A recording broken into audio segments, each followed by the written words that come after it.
अहिल्याबाई होलकर जयंती की प्रदेश कार्यशाला का आयोजन प्रदेश भाजपा कार्यालय दीपक मल चक्कर में किया गया, जिसमें भाजपा राष्ट्रीय महिला मोर्चा की महामंत्री दीप्ति रावत ने मुख्यातिथि के रूप में भाग लिया। महिला मोर्चा राष्ट्रीय महामंत्री दीप्ति रावत ने कहा कि अहिल्याबाई होलकर को पूरे देश में रानी और देवी के रूप में पूजा जाता है। उन्होंने कहा कि होलकर मराठा साम्राज्य की प्रसिद्ध महारानी तथा इतिहास प्रसिद्ध सूबेदार मल्हारराव होलकर के पुत्र खंडेराव की धर्मपत्नी थी। उन्होंने माहेश्वर को राजधानी बनाकर शासन किया। उनका उद्देश्य केवल शासन करना नहीं था, अपितु एक राज्य को संभालना था। जिस प्रकार से उन्होंने राज्य की जीडीपी बढ़ाई, कॉटन इंडस्ट्री को बढ़ावा दिया, वह अद्भुत था। होलकर राज्य की महेश्वर साड़ी आज भी पूरे देश में प्रसिद्ध है। उन्होंने कहा कि अहिल्याबाई होलकर एक कुशल शासक और योद्धा थी, जिन्होंने अपने राज्य होलकर की रक्षा करने के लिए युद्ध कौशल का इस्तेमाल किया। उन्हें सैन्य और प्रशासनिक कौशल में प्रशिक्षित किया गया था और उन्होंने व्यक्तिगत रूप से सेनाओं का नेतृत्व किया।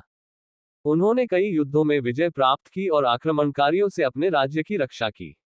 उस समय राष्ट्र में सती प्रथा भी प्रचलित थी, पर जब उनके पति का देहांत हुआ तो उनके ससुर ने कहा कि उनकी जरूरत राज्य की प्रजा को है, इसलिए उनका शासन करना है, न कि सती होना है।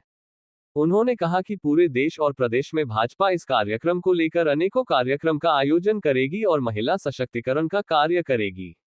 पंजाब दस्तक के लिए सुरेंद्र राणा की रिपोर्ट।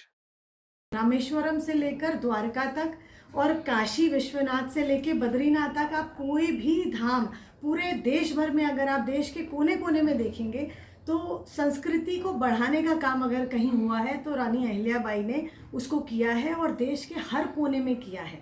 चाहे वो ज्योतिर्लिंगों की स्थापना हो या अन्य बहुत सारे काम है, और सिर्फ संस्कृति को बचाने का, उसको आगे बढ़ाने का काम तो किया ही। उसके साथ साथ जब वो मालवा प्रदेश को रूल कर रही थी, देख रही थी, और 3 दशक उन्होंने वहाँ पर राज्य को संभाला, तो उस वक्त आप सोचिए कि ये 300 साल पूर्व की बात है। उनका जन्म हुआ था 1725 में, तो आप सोचिए 18वीं शताब्दी की ये बात है। और उस वक्त महिलाओं का पढ़ना लिखना, उनको युद्ध कौशल सीखना उनके लिए बहुत बड़ी बात थी, होता ही नहीं था। लेकिन उस वक्त भी उनके पिताजी ने उनको ये सब चीज़ों में निपुण किया, उन्हें सिखाया। और उस वक्त एक प्रथा भी थी, सती प्रथा, और जिस प्रथा बड़ी कुरीति थी, कुप्रथा थी हमारे देश में।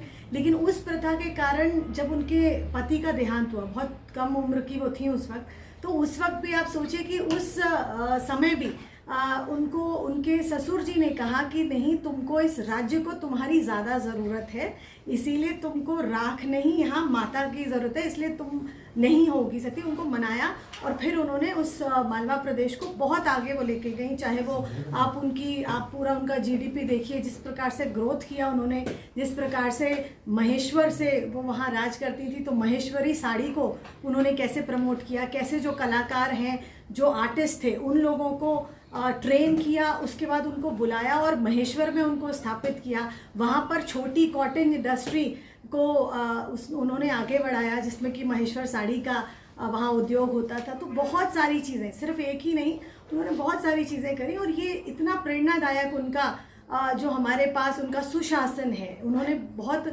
कोई युद्ध नहीं लड़ा, कोई लड़ाई नहीं लड़ी, लेकिन फिर भी अपने प्रदेश को कैसे बचा कर रखा और कैसे संस्कृति को आगे बढ़ाया, कैसे विमेन को एम्पावर किया। उनके प्रदेश में जो विधवा महिलाएं थी उनको वो कैसे, उन्होंने दोबारा रीमैरिज को उन्होंने प्रमोट किया, कैसे उनको वो अपने पैरों पे खड़ी हो, स्वावलंबी बने। उस वक्त उसकी उन्होंने तैयारी करी कि वो भी ये जो इंडस्ट्री उन्होंने बनाई या कुछ और काम है, उसकी उन्हें ट्रेनिंग देके वो वहाँ पर काम करें। तो उस वक्त से उन्होंने ये काम किया। तो ये हमारी जो आने वाली पीढ़ियाँ हैं, हमें लगता है जो हमारी यंग जनरेशन है, उसको ऐसी जो विभूतियाँ हैं उनके बारे में जानना, पहचानना, उनके बारे में पढ़ने की बहुत ज़रूरत है। तो आज हम इसी उपलक्ष्य में यहाँ पर हैं, आज शिमला में, क्योंकि उनकी 300वीं जो जन्म शताब्दी है, उसको हम पूरे साल भर हमारे सारे अनुसांगिक संगठन इसको कर रहे हैं। और भारतीय जनता पार्टी ने इस अभियान को लिया है, जो कि 21 से लेकर और 31 मई तक ये चलेगा। और इसमें अन्य बहुत विभिन्न कार्यक्रम होंगे, पूरे देश भर में इसमें कार्यक्रम होने वाले हैं। हर जिले में, हर छोटी जगह पे ये कार्यक्रम होंगे। स्टूडेंट्स के बीच में कार्यक्रम होंगे, प्रोफेशनल महिलाओं के बीच में होंगे, और बहुत अलग अलग तरीके से अलग अलग प्रदेश में होंगे। तो मुझे लगता है कि आप सबको भी मैं शुभकामनाएं देती हूँ उनकी 300वीं जयंती की, जो सुन रहे हैं उनको। धन्यवाद।